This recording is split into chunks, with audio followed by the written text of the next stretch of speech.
So there's somebody here with jiggers. And ni mzee ama nani? Ni mzee. Oh. Mzee hapa. Mzee.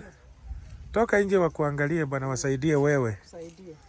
Wewe kumbe unakufia hapa na usaidizi uko huku nje. Oh, he's so jiggered. My gosh.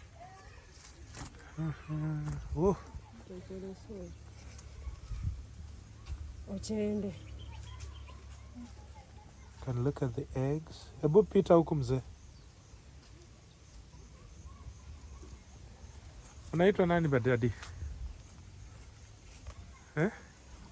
Unaitwa nani? Tera Washington. Sauti ilienda. Oh. He has lost the voice, so he cannot talk. Anaitwa nani? Washington Tera. Washington? Tera. Tera. Ni miaka ngapi Washington? Alizaliwa mwaka gani? Sijui.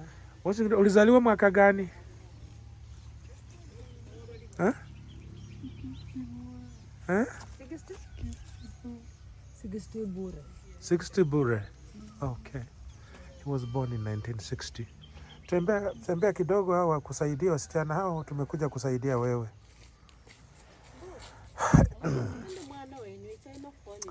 You know, guys, jiggers are really one of the worst things I have come across. Jiggers are terrible. They will compromise anybody. And as long as you are in the proximity, for instance, you are in the sub-Saharan Africa, you can never, ever make a mistake of thinking that you are immune to the jigger attack, because life presents weakness. In fact, the definition of humanity is life, and life is unpredictable. Life is weakness. That is what defines us, human. We're just weak, not full, not without fault. And when you are living through the days of our lives, you can be so strong, but weakness can happen. And when it happens and you are in Africa, in sub-Saharan Africa, you will get jiggers. Either a stroke or an accident, or you go broke, the business collapses, or something happens to you, and what happens is that jiggers just come to you. It always begins with one jigger, because we get bitten by a jigger once in a while. But because we are energetic, we are moving around like I do, we putting on shoes like I do, you take care of yourself. Well, what happens when eventually you operate at a level where you cannot dig the jiggers, you can't wear shoes, you can't be with people, you're socially secluded, then you will be a victim of jigger attack.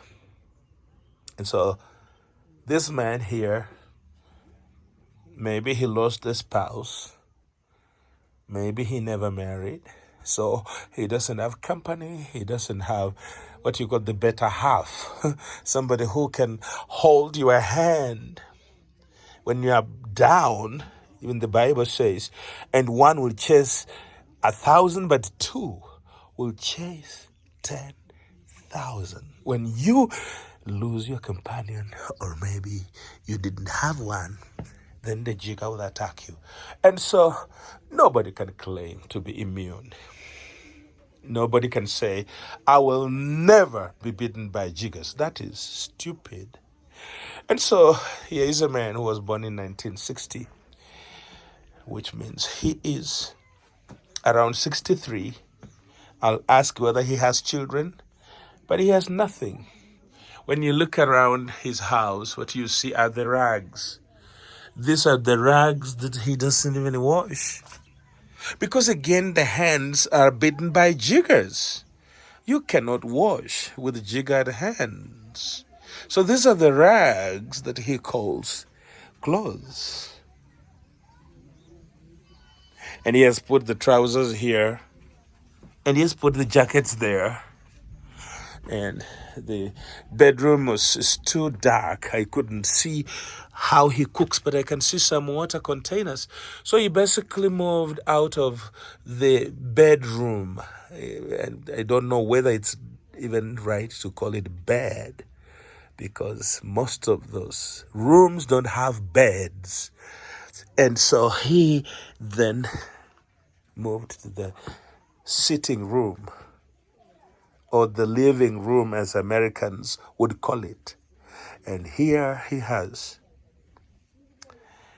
the little rags, the sacks that he lays his bones on.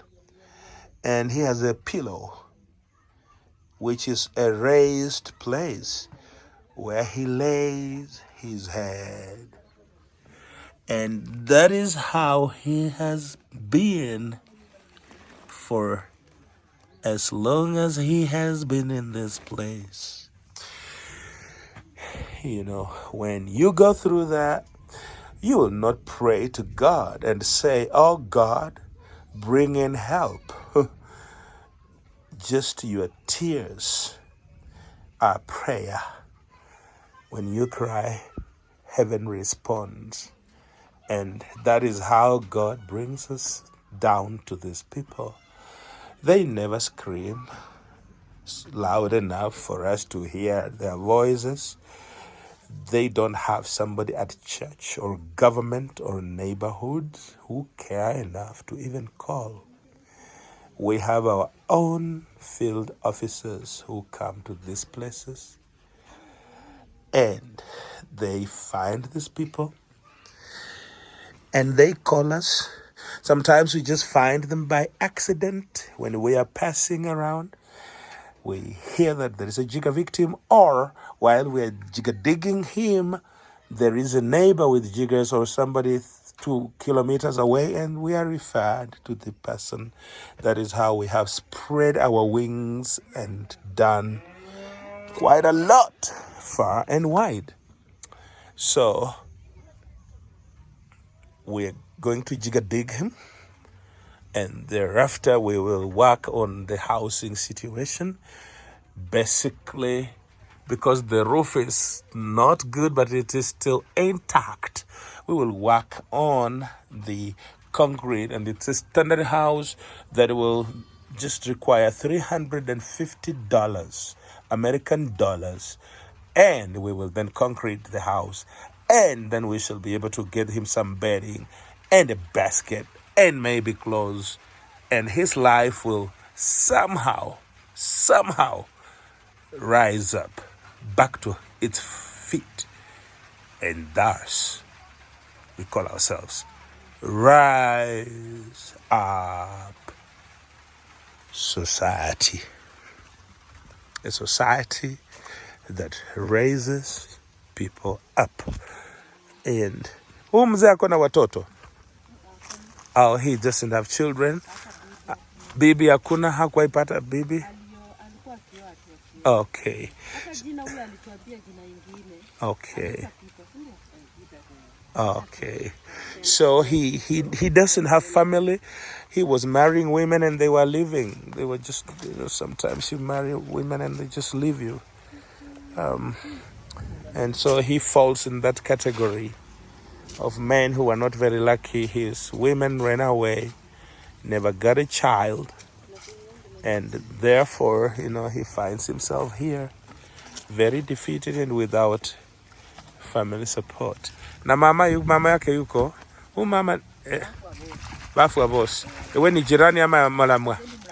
Mlamwa. Wewe ndio unapikia yeye? Oh. Sasa wewe uko na bwana wawili, si mmoja. Ni huyu na huyo mwingine. Ukubali tu mama.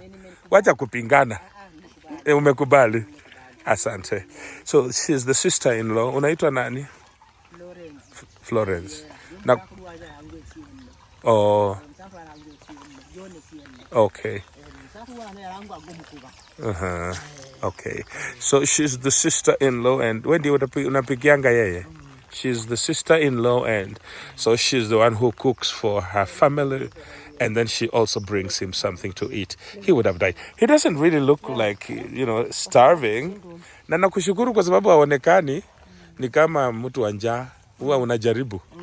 Asante mama. Mungu anaona wewe. Mungu anaona wewe na hiyo ujinga yako kabisa. Endelea tu na hiyo ujinga. Okay. Asante. So I was joking with her. I told her that she has two husbands, her husband and this other husband. And she said, yes, I accept I have two of them. She's been taking care of him. I think he's not very badly off health-wise. It's just that as a woman, sometimes it's not easy to take care of a grown-up man like this guy. But we give credit where it is due. And she has been feeding him. Okay. So it's a joy to see some love in the most unlikely places. It's a good thing to see. Okay.